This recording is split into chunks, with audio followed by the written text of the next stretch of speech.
बिस्मिल्लाहिर्रहमानिर्रहीम। नाज़रीन अस्सलाम वालेकुम। आप देख रहे हैं साबिर शाकिर को यूट्यूब चैनल पे। आज है 31 अगस्त साल 2020 और दिन है जनाब आज मंडे का। आज हम बात करेंगे इंडिया, चाइना और अमेरिका और इनके इत्तेहादी। ये ज़रा काफ़ी सफ़बंदी कर रहे हैं, काफ़ी तैयारियां कर रहे हैं और ख़ास तौर पे चाइना के ख़िलाफ़ हैं सारे। उसमें इंडिया शामिल है, जापान है, ऑस्ट्रेलिया है, ये सब के सब शामिल हैं जनाब। ये अमेरिका के साथ हैं और दो जगह पे हालात ख़राब हैं। एक है साउथ चाइना सी में और दूसरा अब चाइना ने मज़ीद अपनी जो दिफाई क़ुव्वत है वो बढ़ा दी है और वो बढ़ाई है जनाब डोकलाम के बेस पे और डोकलाम के मुकाम पे। और ये कितना इम्पोर्टेंट मुकाम है और क्या कुछ यहाँ पे तैनात किया जी, ये बताएंगे। और सबसे पहले आपसे तरतीब से चलते हैं क्योंकि एक पूरे का पूरा फिर एक और भी ख़बर आपको दूंगा कि भारतीय फ़ौज ने राह फ़रार इख्तियार की है। भारतीय फ़ौज ने राह फ़रार इख्तियार कर दी और वो किसके डर से की है? वो पाकिस्तानी आर्मी और चाइना की आर्मी से। और उन्होंने बाकायदा तौर पे फ़रार हुए हैं और वो नहीं इनके सामने आ रहे, ना पाकिस्तान की अफ़वाज पाकिस्तान को फ़ेस करने के लिए तैयार हैं, ना ही चाइनीज़ आर्मी को फ़ेस करने के लिए तैयार हैं। उसकी रीज़न ये है कि दिल्ली सरकार का कहना है कि जनाब पाकिस्तानी फ़ौज भी हमें मार चुकी है फरवरी में और चाइना के हाथों भी हम मार खा चुके हैं, तो लिहाजा अब किसी और मुकाम पे ये हो नहीं सकता। और ये खौफ क्यों है आगे जाके बताता हूँ। सबसे पहले जनाब राफ़ेल की जनाब दूसरी किस्त जो है, दूसरा बैच वो पहुँचने वाला है इंडिया। वो पहुँचेगा अक्टूबर में, यानी कि सितंबर नहीं अक्टूबर में, तकरीबन 1.5 माह के बाद अक्टूबर में पहुँचेगा। और इसमें 4 राफ़ेल होंगे जी, 4 पीस हैं उसमें।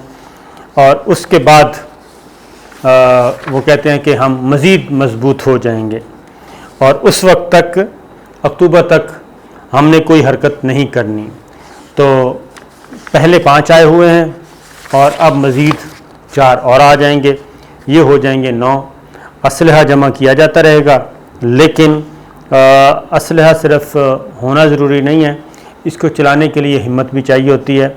वो अभी तक इंडियन आर्मी के पास नहीं है और इंडियन गवर्नमेंट के पास पॉलिटिकल विल नहीं है और फ़ौज के पास अभी तक वो हिम्मत नहीं है कि वो चाइना का मुकाबला कर सके। उसकी रीज़न ये है जनाब कि चाइना जो है वो बहुत ज़्यादा एग्रेसिव है। और क्यों एग्रेसिव है? वो न सिर्फ साउथ चाइना सी में इनको चैलेंज कर रहा है, बल्कि साउथ चाइना सी में चैलेंज नहीं कर रहा। मैंने आपको बताया था कि उसने एक तो वो फ़ौजी मशक़ें कर रहा है जी साउथ चाइना सी में और धड़ल्ले से कर रहे हैं। और ख़ास तौर पे उन्होंने उन मशक़ों के दौरान मिज़ाइल भी दागे और वो मिज़ाइल खुल्लम खुल्ला जो था अमेरिका को एक मैसेज था और अमेरिका का जो एक जंगी बहरी जहाज़ था उसको उन्होंने पीछे भी धकेला, उसको शटअप कॉल भी दी।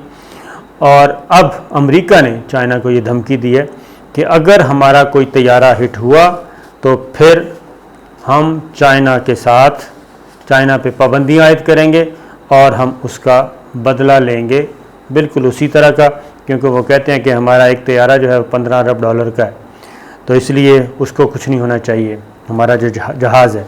लेकिन चाइना जो है वो बदस्तूर न सिर्फ बहरी हदूद साउथ चाइना सी में जो बहरी हदूद उसके हैं उसको न सिर्फ क्लेम कर रहा है, बल्कि उसकी टेरिटोरियल इंटेग्रिटी को भी फुली तौर पे उसको संभाला हुआ है, उसमें कोई बर्दाश्त नहीं कर रहा।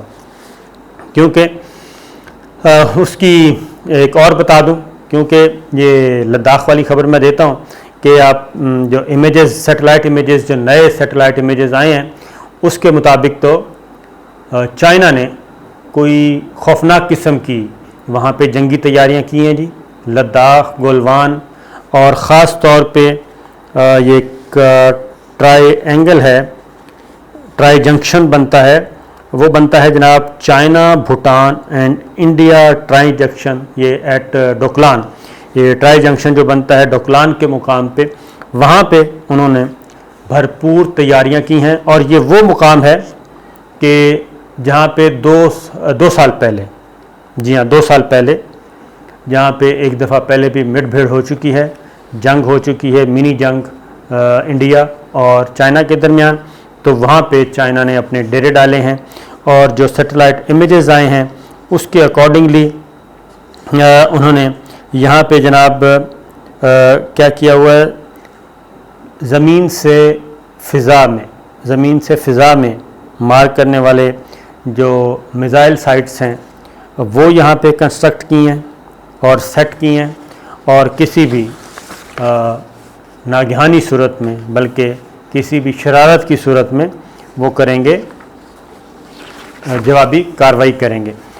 अब ये जो राफ़ेल आ रहे हैं जनाब अक्टूबर में, तो इंडिया के बारे में जो एक आई है दिल्ली से ख़बर, वो ये है कि मौसम सरमा का जी वो इंतज़ार कर रहा है और उसकी स्ट्रेटजी ये है कि हम अपनी फ़ौज नहीं उधर भेजेंगे, क्योंकि फ़ौज भेजेंगे तो वापस नहीं आएगी, और लाइन ऑफ एक्शन कंट्रोल अबूर हम नहीं करेंगे, वो वाली जो चाइना ने बता दी है कि नई लाइन ऑफ एक्शन कंट्रोल ये है, वो भी अबूर नहीं करेंगे, क्योंकि करेंगे तो हमारे फ़ौजी वापस नहीं आएंगे, पहले ही मारे गए थे। तो अब उनकी जो है ये राफ़ेल शफ़ेल इकट्ठे कर रहे हैं और उनका है जी हम एयर स्ट्राइक करेंगे। जो ही मौसम सख्त हो जाएगा, सर्द हो जाएगा और वहाँ का जो सर्दी है नाकाबिल बर्दाश्त हो जाएगी, इनह्यूमन हो जाएगी, उस वक्त हम करेंगे एयर स्ट्राइक्स और राफ़ेल को इस्तेमाल करेंगे और कुछ मिज़ाइल दागेंगे। ये है उनकी एक स्ट्रेटजी इंडिया की। लेकिन उसके बाद एक और काम भी किया है, और वो ये काम किया जनाब कि चाइना ने ख़बरदार किया कि जनाब आप जो भी करते रहें, हम अपनी जो मशक़ें हैं वो जारी रखेंगे और अमेरिका के साथ जो है किसी भी किस्म की सुपरमेसी जो है वो कबूल नहीं होगी। और फ़ौजी मशक़ें ये जारी हैं, इसमें किसी किस्म की कोई कमी बेशी नहीं आई। और एक ये ख़बर होगी। फिर अब आते हैं इस सारी सिचुएशन पे के बाद, क्योंकि इंडिया या अमेरिका और इंडियन ये सारे इकट्ठे हैं, क्योंकि इंडिया तो एक बच्चा जमूरा है, वो ये है कि दोनों तरफ एंगेज करें चाइना को।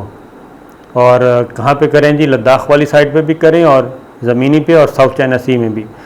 तो इंडिया ने अपना बहरी जंगी जहाज़ जो है वो साउथ चाइना सी में रवाना कर दिया है, और उनका कहना ये है कि जनाब ये हमने इसलिए किया है कि हम चाइना को थ्रेट कर सकें, चाइना को चैलेंज कर सकें और अपनी हदूद का तहफ़्फ़ुज़ कर सकें।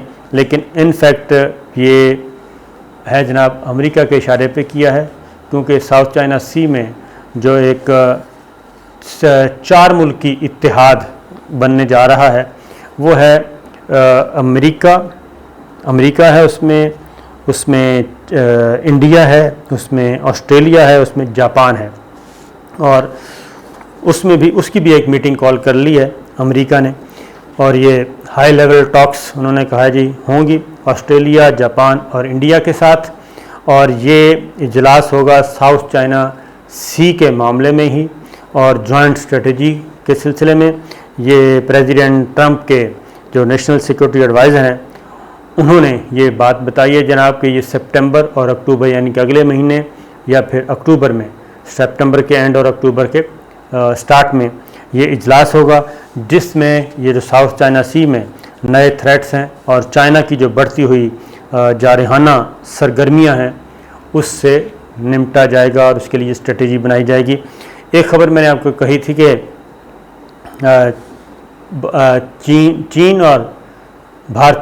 चीन और पाकिस्तानी फ़ौज के सामने इंडियन आर्मी ने आने से इनकार कर दिया। वो हुआ ये कि फ़ौजी मशक़ें रशिया में हो रही हैं जी, और इनको मशकों का नाम दिया गया है जी कफ़काज़, शायद ये है प्रोनाउंसिएशन अगर मैं सही बोल रहा हूँ तो, क्योंकि जी हाँ ये कफ़काज़ 2020 के उन्वान से जी ये फ़ौजी मशक़ें हैं और ये रशिया इसका मेज़बान है और दुनिया भर की अफ़वाज इसमें आ रही हैं और उनको शिरकत की दावत दी और इसमें पाकिस्तान की फ़ौज भी शरीक होगी, चाइना की भी होगी और इंडिया को भी बुलाया गया था। लेकिन अब दिल्ली सरकार ने और भारतीय फ़ौज ने ये फ़ैसला किया है कि इसमें हम नहीं जाएंगे, क्योंकि वहाँ पे चाइना और पाकिस्तान की फ़ौज होगी।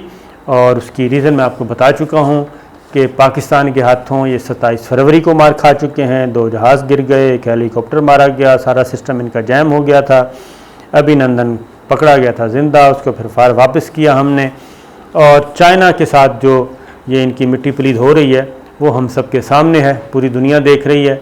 कभी ये राफ़ेल का इंतज़ार कर रहे हैं, कभी ये किसी चीज़ का इंतज़ार कर रहे हैं कि सारी 9 मन तेल इकट्ठा कर रहे हैं। तो मेरा ख़्याल है कि 9 मन तेल आ भी जाएगा तो भी राधा जो है वो नाच नहीं सकेगी, क्योंकि राधा जो है वो उसकी डिमांड्स कुछ ज़्यादा हैं।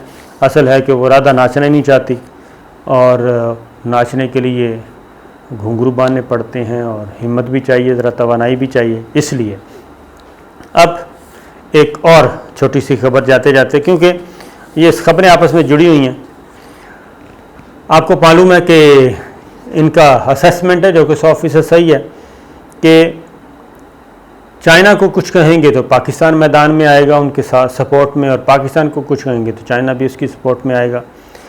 अब ये क्या कर रहे हैं, अब ये वेस्टर्न बॉर्डर हमारा जो है अफ़गानिस्तान वाला, उसको दोबारा से ये काम कर रहे हैं।